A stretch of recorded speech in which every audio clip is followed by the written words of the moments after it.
தமிழ் தளம் பார்வையாளர்களுக்கு வணக்கம். இப்ப தாவேகா கட்சிக்காரங்களை பொறுத்தளவுல ரொம்ப சந்தோஷமா இருக்காங்க. தாவேகா கட்சிக்கு விசில் சின்னம் வழங்கப்பட்டிருக்கு. ஸோ கட்சி தொண்டர்களும் சரி, நிர்வாகிகளும் சரி, சோசியல் மீடியால ரொம்ப ஆக்டிவா அவங்க கொண்டாடிட்டு இருக்காங்க. இதுல ஒரு சர்ப்ரைசிங்கான விஷயம் என்னன்னா, பிரவீன் சக்கரவர்த்தி காங்கிரஸ் பார்ட்டியோட தலைவர், அவரும் பார்த்தோம்னா தாவேகாவுக்கு இந்த விசில் சின்னம் கிடைச்சதை அவரும் கொண்டாடுறாரு. தாவேகாவுக்கு சின்னம் வழங்கப்பட்டதுக்கு அப்புறம் அவரு சோசியல் மீடியால ஒரு போஸ்ட் போடுறாரு. அவரோட போஸ்ட் என்னன்னா, the whistle has been blowing for the 2026 elections in Tamil Nadu. All political parties are ready. So மறைமுகமா தாவேகாவை ஊக்கப்படுத்துற மாதிரியான ஒரு போஸ்ட்டை பார்த்தோம்னா அவரு சோசியல் மீடியால போஸ்ட் பண்றாரு. இப்ப முக்கியமான கேள்வி என்னன்னா, காங்கிரஸ் கட்சி தலைவர்களை பொறுத்தளவுல ஏன் இந்த விஷயத்தை தொடர்ச்சியா பண்றாங்க? இதுக்கு முன்னாடியும் தமிழ்நாட்டில் கூடிய காங்கிரஸ் கட்சி தலைவர்களும் தாவேகாவை சப்போர்ட் பண்ணி பேசுறாங்க, திமுகவை சங்கடப்படுத்தக்கூடிய விஷயங்கள் பண்றாங்க. அதே மாதிரி பிரவீன் சக்கரவர்த்தியும் விஜயை போய் சந்திக்கிறாரு, இப்ப இந்த போஸ்டையும் போடுறாரு. அது மட்டும் இல்லாம தமிழ்நாட்டோட கடன் சுமையை காட்டக்கூடிய ஒரு டேட்டாவை அவர் போஸ்ட் பண்றாரு. ஸோ இந்த விஷயங்கள்லாம் பண்றாங்க. இதெல்லாம் பண்றதுக்கான தேவை என்ன? எலெக்ஷன்ஸ் நெருங்கிட்டு இருக்கு, ஏன் இந்த விஷயங்கள் பண்றாங்கன்ற ஒரு கேள்வி இருக்கு. இதுக்கான முக்கியமான காரணம் என்னன்னு பார்த்தோம்னா, இப்ப இதை நம்ம புரிஞ்சுக்கணும்னா, இப்ப பிரவீன் சக்கரவர்த்தி இந்த போஸ்டை போடுறாரு. இதே மாதிரி மற்ற சில விஷயங்களையும் காங்கிரஸ் தலைவர்கள் பண்றாங்க. இதை பண்ணா என்ன நடக்குதுன்றதை நம்ம பார்க்கணும். ஸோ இந்த மாதிரியான விஷயங்கள் இவங்க பண்ணும்போது மீடியால ஒரு விவாதம் ஸ்டார்ட் ஆகுது. காங்கிரஸுக்கும் திமுகவுக்கும் இடையே மோதல் போயிட்டு இருக்கு, அலைன்ஸ் உடையறதுக்கான வாய்ப்பு இருக்கு, காங்கிரஸ் பார்ட்டி டிவிகே பக்கம் போய் ஒரு அலைன்ஸ் ஃபார்ம் பண்றதுக்கு வாய்ப்பு இருக்கு. இந்த மாதிரியான நிறைய டிபேட்ஸ் பார்த்தோம்னா கிரியேட் ஆகுது. ஸோ இப்ப காங்கிரஸ் பார்ட்டி அதை தான் விரும்புறாங்கன்னு நம்ம புரிஞ்சுக்கலாம். ஏன் காங்கிரஸ் பார்ட்டி அதை விரும்புறாங்கன்னு நான் சொல்றேன்னா, இப்ப காங்கிரஸ் பார்ட்டியை பொறுத்தளவுல இதுக்கு முந்தைய காலகட்டங்கள்ல அவங்களுக்கு ஆப்ஷன்ஸ் இருந்தது. எலெக்ஷன் கிட்ட நெருங்கும் போது திமுக இல்லைன்னா அதிமுக இருந்தாங்க, அதிமுக இல்லைன்னா திமுக இருந்தாங்க. ஸோ அதை யூஸ் பண்ணி நெகோசியேட் பண்ண முடிஞ்சது. எங்களுக்கு சீட்ஸ் கொடுக்கலாம், நாங்கள் அங்கே போயிடுவோம் அப்படின்ற மாதிரி ஸ்ட்ராங்கா நெகோசியேட் பண்ண முடிஞ்சது. பட் இந்த எலெக்ஷனை பொறுத்தளவுல அதிமுக பாஜகவோட போயாச்சு. ஸோ அந்த சைடு போக முடியாது. அப்படி இருக்கும்போது திமுக தான் ஒரே ஆப்ஷன். திமுக தான் ஒரே ஆப்ஷன்ற பட்சத்துல திமுக மேல எப்படி அழுத்தம் போடலாம்? இந்த மாதிரியான மெத்தட்ஸை யூஸ் பண்ணி தான் திமுக மேல அழுத்தம் போடலாம்.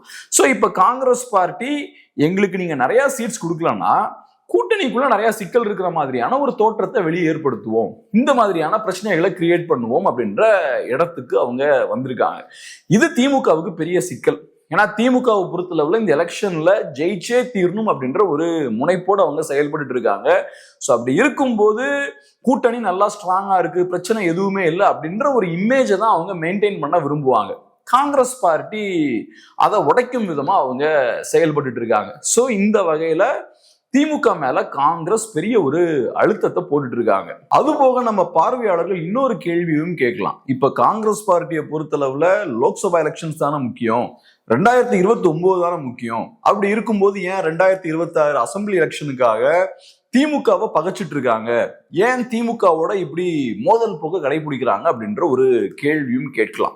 அதுக்கான முக்கியமான காரணம் என்னன்னா, 2029 பொறுத்தளவுல காங்கிரஸ் பார்ட்டிக்கு திமுக மேல நம்பிக்கை இல்லை. திமுக பாஜக சைட் போறதுக்கான வாய்ப்பு இருக்கு, காங்கிரஸ் பார்ட்டியை கலட்டி விடுவதற்கான வாய்ப்பு இருக்கு அப்படின்ற ஒரு சந்தேகம் இருக்கிற மாதிரி தான் தெரியுது.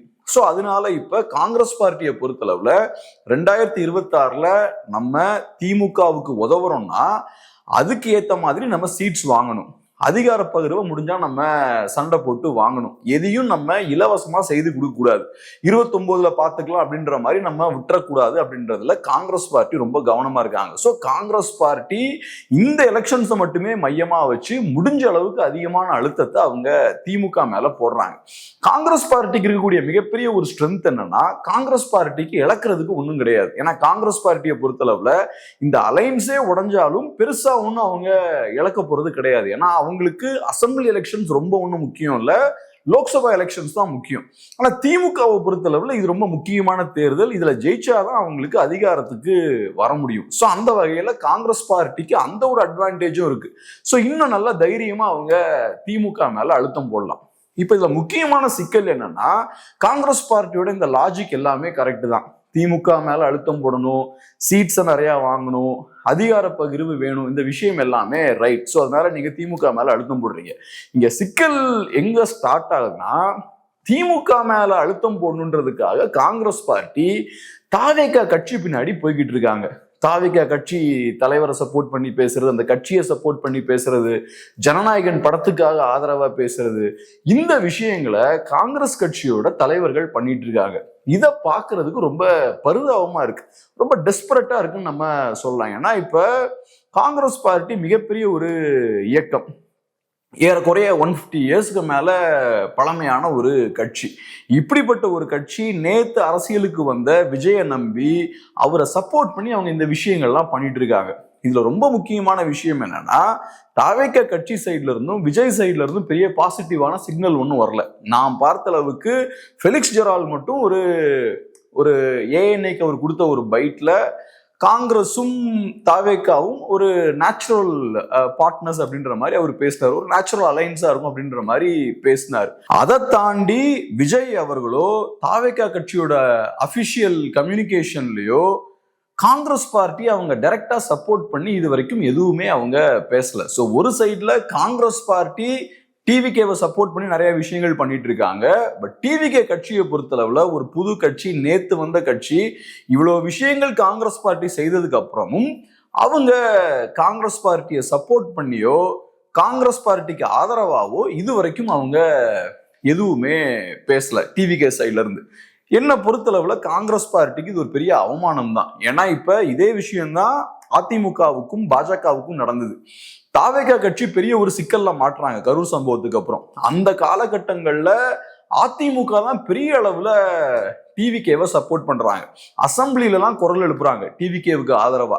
இவ்வளவு சப்போர்ட் பண்ணதுக்கு அப்புறமும் தாவேகா அதிமுகவுக்கு ஒரு நன்றி கூட தெரிவிக்கல, அதிமுகவை சப்போர்ட் பண்ணி ஒரு வார்த்தை கூட பேசல, கடைசியில அதிமுகவையும் அவங்க விமர்சிச்சாங்க.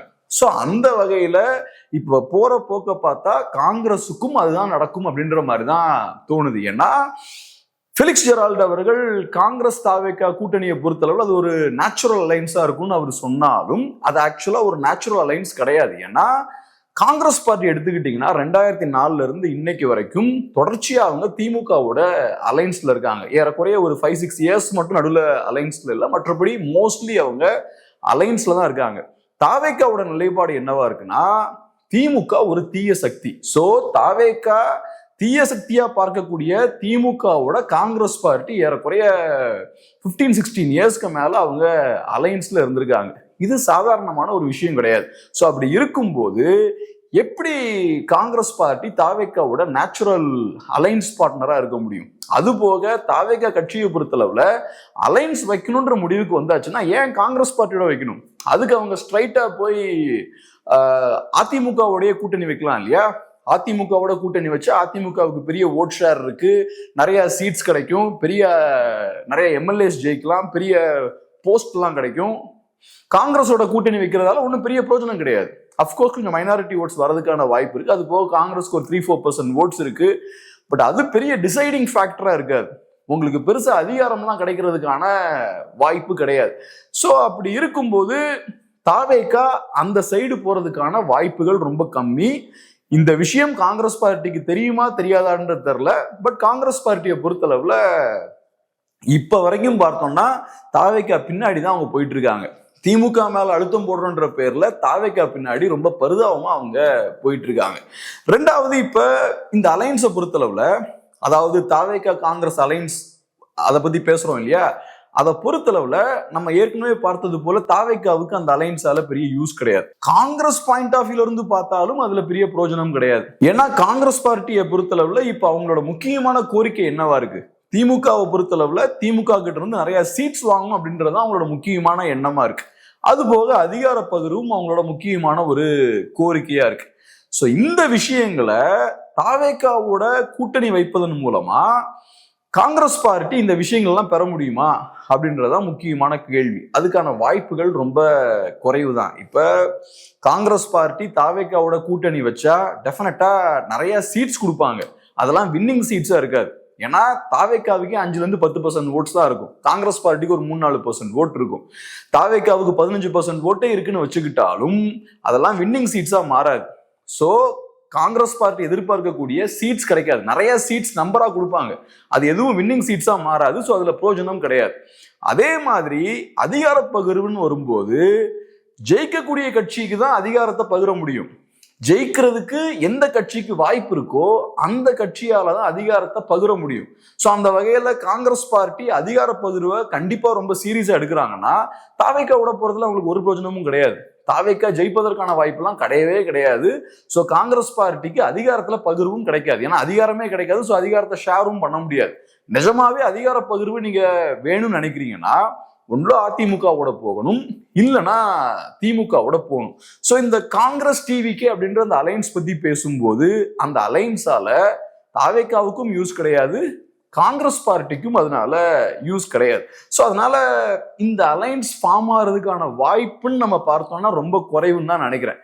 பட் இருந்தாலும் காங்கிரஸ் பார்ட்டி இந்த ஒரு தாவேக்கா அப்படின்ற அந்த ஆப்ஷனை யூஸ் பண்ணி முடிஞ்ச அளவுக்கு அவங்க திமுக மேல நிறைய அழுத்தங்களை போட்டுட்டு இருக்காங்க. சோ என்ன பொறுத்தளவு நான் எப்படி பாக்குறேன்னா, இப்ப காங்கிரஸ் பார்ட்டிக்கு திமுக மேல நிறைய அதிருப்திகள் இருந்தாலும், திமுக மேல நம்பிக்கை இல்லாம இருந்தாலும், காங்கிரஸ் பார்ட்டிக்கு வேற பெரிய ஆப்ஷன்ஸ் இல்லைன்னு நினைக்கிறேன். ஏன்னா காங்கிரஸ் பார்ட்டியோட எதிர்பார்ப்பு அதிகாரம் வேணும் அப்படின்றதுதான் காங்கிரஸ் பார்ட்டியோட எதிர்பார்ப்பா இருக்கு. எல்லா கட்சிக்கும் அந்த எதிர்பார்ப்பு உண்டு. அந்த வகையில காங்கிரஸ் பார்ட்டிக்கும் அந்த எதிர்பார்ப்பு இருக்கு. சோ அதை பூர்த்தி பண்ணணும்னா திமுக தேவை. திமுக வழியா தான் காங்கிரஸ் பார்ட்டி அதிகாரத்தை ருசிக்க முடியும். தாவேக்கா வழியா அந்த விஷயத்த பண்ண முடியாது. அது போக காங்கிரஸ் பார்ட்டிக்கு இன்னொரு பெரிய ஒரு சிக்கலும் இருக்கு. இப்ப காங்கிரஸ் பார்ட்டி அவசரப்பட்டு திமுக அலையன்ஸை உடைச்சிட்டு தாவேக்கா பக்கம் போறாங்கன்னா திமுக கண்டிப்பா தோத்துருவாங்க. திமுக அதுக்கப்புறம் ஜெயிக்கவே முடியாது. திமுகவோட பாசிச எதிர்ப்பு அரசியல் செல்லுபடி ஆகாது. மைனாரிட்டி ஓட்ஸ் திமுக விட்டு வெளியே போவாங்க. இதெல்லாம் தாண்டி திமுகவால ஜெயிக்க முடியாது. திமுக 2026 ஜெயிக்கலன்னா அது யாருக்கு லாபத்தை கொடுக்கும்? ஒரு வகையில அது பாஜகவுக்கு பெரிய ஒரு லாபத்தை கொடுக்கும், அதிமுகவுக்கு பெரிய லாபத்தை கொடுக்கும். அதை கண்டிப்பா காங்கிரஸ் பார்ட்டியால அலோவ் பண்ண முடியாது. ஏற்கனவே 2024 பிஜேபி நல்லா பெர்ஃபார்ம் பண்ணியிருக்காங்க, ஏறக்குறைய 10% ஓட் வாங்கியிருக்காங்க. அதுவே காங்கிரஸ் பார்ட்டிக்கு பெரிய ஒரு பின்னடைவு தான். ஏன்னா காங்கிரஸ் பார்ட்டியை பொறுத்தளவுல எல்லாத்த விடவும் பாஜகவை கண்டெயின் பண்ணும், பாஜகவோட வளர்ச்சியை கம்மி பண்ணும் அப்படின்றதுதான் அவங்களோட முக்கியமான அஜெண்டாவா இருக்கும். ஸோ அந்த வகையில இங்க நாங்க திமுகவுக்கு ஒரு பாடம் கற்பித்து கொடுக்க போறோம், இல்லைன்னா எங்க கட்சியை வளர்க்க போறோம் அப்படின்ற பேர்ல பாஜகவுக்கு அவங்க ஒரு வளர்றதுக்கான வாய்ப்பை கண்டிப்பா ஏற்படுத்தி கொடுக்க மாட்டாங்க. ஸோ அந்த வகையில திமுகவை வீழ்வதற்கும் அவங்களால முடிஞ்ச அளவுக்கு அலோவ் பண்ண மாட்டாங்க அப்படின்ற மாதிரி தான் பார்க்குறேன். ஸோ 26 எலெக்ஷன்ஸை பொறுத்தளவில் நிறைய மோதல்கள் நடந்தாலும் கடைசியில காங்கிரஸ் திமுக அலைன்ஸ் நிற்கும், ஒரு வகையா கரை சேர்ந்துரும் அப்படின்ற மாதிரி தான் பார்க்குறேன். எலெக்ஷன்ல ஜெயிப்பாங்களான்னு தெரியல, பட் அந்த அலைன்ஸ் சர்வைவ் ஆயிரும் அப்படின்ற மாதிரி தான் பார்க்குறேன். பட் இப்ப இதுல புரிஞ்சுக்க வேண்டியது என்னன்னா, ஒரு மோதல் இப்ப ஸ்டார்ட் ஆயாச்சு.